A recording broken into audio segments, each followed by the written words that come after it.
Aloha! This is lesson 76 from A Course in Miracles with Hope Johnson. I am under no laws but God's. We have observed before how many senseless things have seemed to you to be salvation. Each has imprisoned you with laws as senseless as itself. You are not bound by them. Yet to understand that this is so, you must first realize salvation lies not there. While you would seek for it in things that have no meaning, you bind yourself to laws that make no sense. Thus do you seek to prove salvation is where it is not.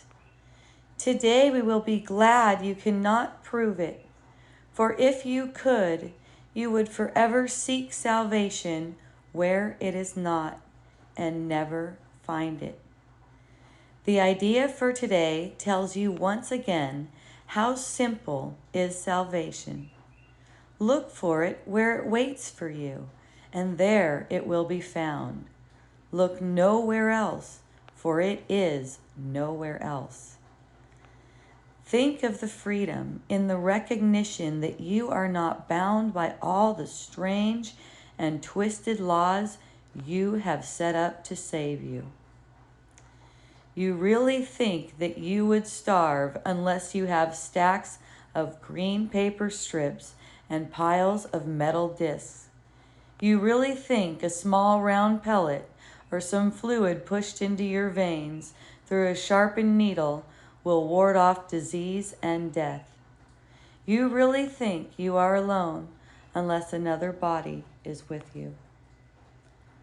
It is insanity that thinks these things. You call them laws. You put them under different names in a long catalog of rituals that have no use and serve no purpose. You think you must obey the, quote, laws of medicine, of economics, and of health. Protect the body and you will be saved. These are not laws, but madness. The body is endangered by the mind that hurts itself. The body suffers just in order that the mind will fail to see it is the victim of itself. The body's suffering is a mask the mind holds up to hide what really suffers. It would not understand that it is its own enemy, that it attacks itself and wants to die. It is from this your, quote, laws would save the body. It is for this you think you are a body. There are no laws except the laws of God. This needs repeating over and over until you realize it applies to everything that you have made in opposition to God's will. Your magic has no meaning. What it is meant to save does not exist. Only what it is meant to hide will save you. The laws of God can never be replaced. We will devote today to rejoicing that this is so. It is no longer a truth that we would hide. We realize instead it is a truth that keeps us free forever. Magic imprisons, but the laws of God make free. The light has come because there are no laws but His. We will begin the longer practice periods today with a short review of the different kinds of, quote, laws we have believed we must obey. These would include, for example, the, quote, laws of nutrition, of immunization, of medication, and of the body's protection in innumerable ways. Think further. You believe in the, quote, laws of friendship, of, quote, good relationships, and reciprocity. Perhaps you even think that there are laws which set forth what is God's and what is yours. Many, quote, religions have been based on this. They would not save but damn in heaven's name. Yet they are no more strange than other, quote, laws you hold must be obeyed to make you safe. There are no laws but God's. Dismiss all foolish magical beliefs today and hold your mind in silent readiness to hear the voice that speaks the truth to you. You will be listening to one who says there is no loss under the laws of God. Payment is neither given nor received. Exchange cannot be made. There are no substitutes, and nothing is replaced by something else. God's laws forever give and never take. Hear him who tells you this, and realize how foolish are the, quote, laws you thought upheld the world you thought you saw. Then listen further. He will tell you more about the love your Father has for you, about the endless joy he offers you, about his yearning for his only Son, created as his channel for creation, denied to him by his belief in hell. Let us today open God's channels to him and let his will extend through us to him. Thus is creation endlessly increased. His voice will speak of this to us, as well as of the joys of heaven, which his laws keep limitless forever.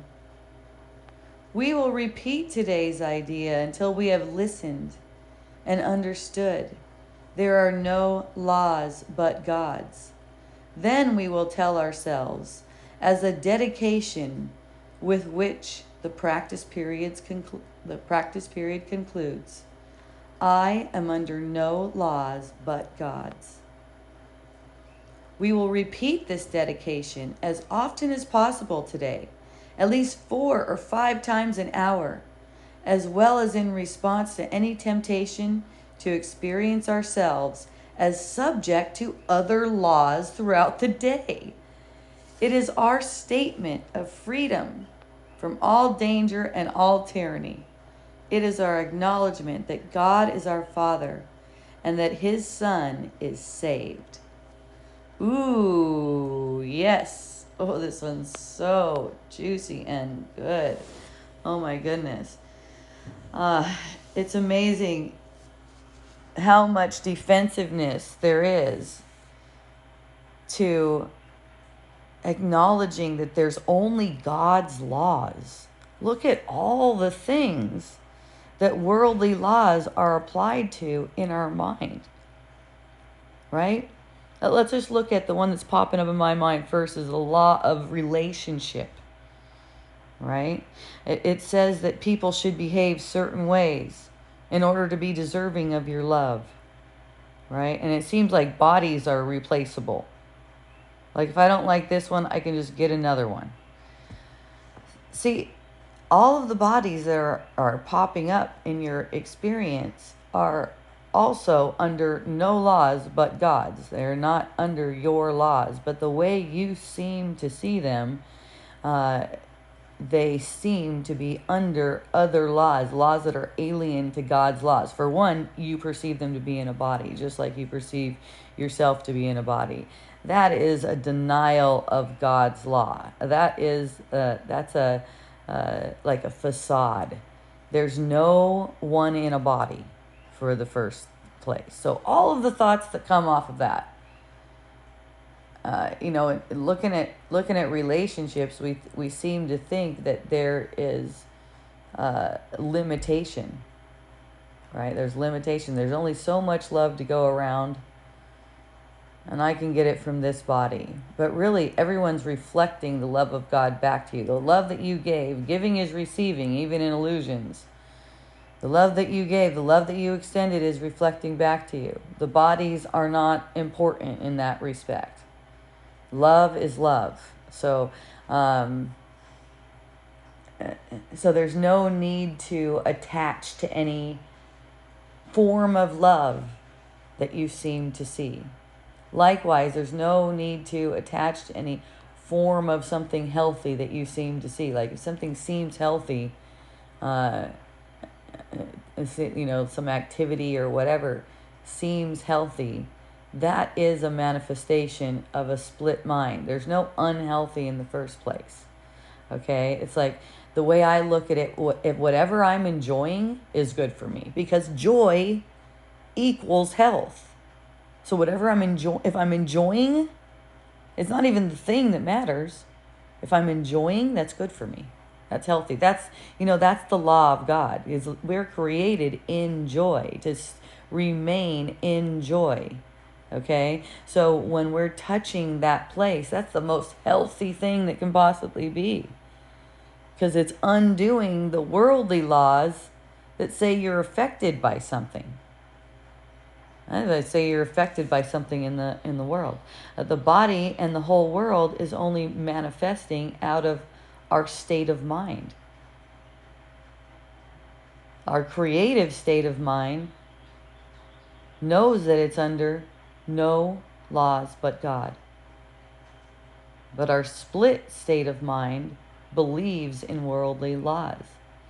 So this practice of undoing, this devotion, let's say, it talks about that in here too. It talks about devotion in here.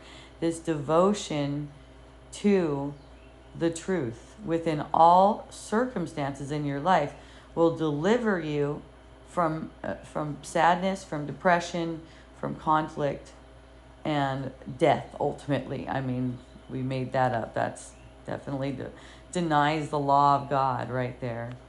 So it's thinking in a way. It's thinking in a way that demonstrates that God's laws are true. That willingness to accept the laws of God, which is the same as accepting the love of God.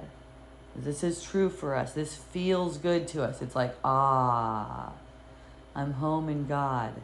It doesn't feel good to an ego that's afraid.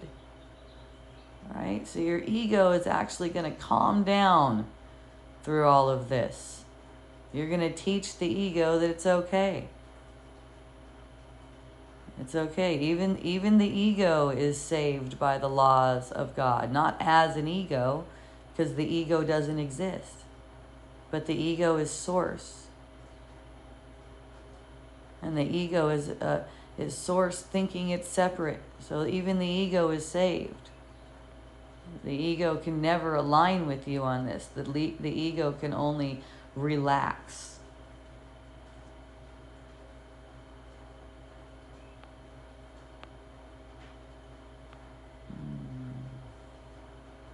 Yeah, these laws are insane. Look at where we've gone with it. Now we've got immunization trying to protect us against what we're making up of ourselves. The attacks of the mind are the only thing that's harming us.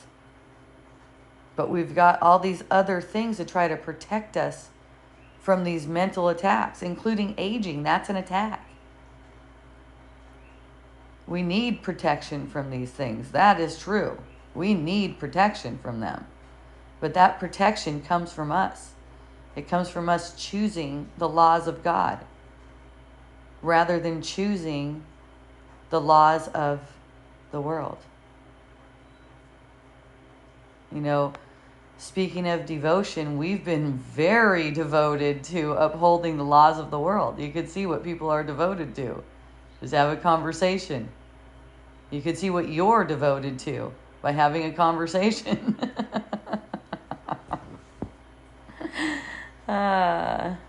So beautiful. So this part really is really good right here. Your magic has no meaning. When they're referring to magic here, magic means anything you're trying to use to save or protect the body. Okay? What it is meant to save does not exist. The body does not exist. Only what it is meant to hide will save you. What is your magic hiding?